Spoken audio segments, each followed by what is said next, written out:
The Association of Independent Asset Managers was created to support a nascent industry in Hong Kong.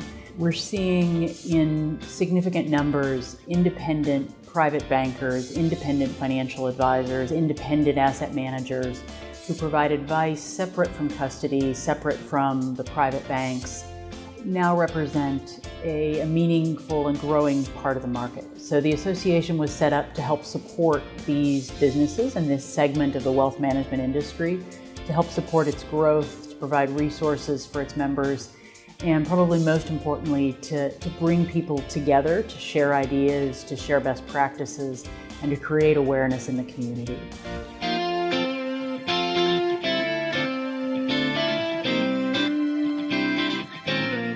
The Association of Independent Asset Managers are typically independent asset management firms.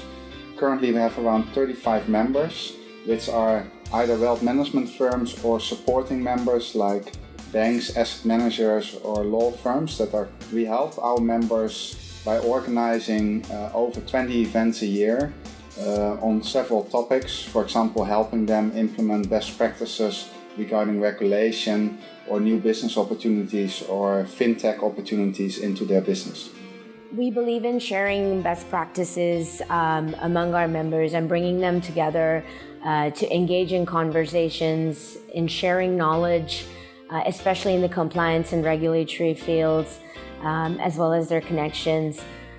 We're also helping make connections between our ordinary members and associate members so both can benefit from productive and fruitful partnerships.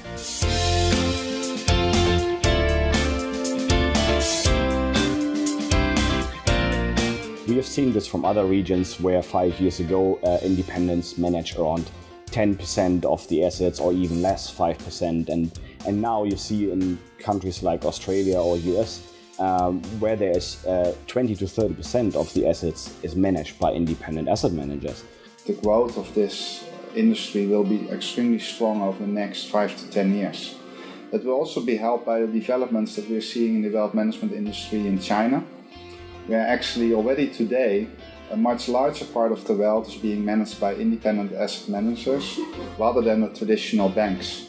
And once the market opens up, I think that will offer a lot of opportunities for Hong Kong-based independent asset managers as well. So by sharing ideas, by creating a forum for conversation, we can encourage and implement best practices in the industry and facilitate the development of products and services to better serve independent asset managers and their clients.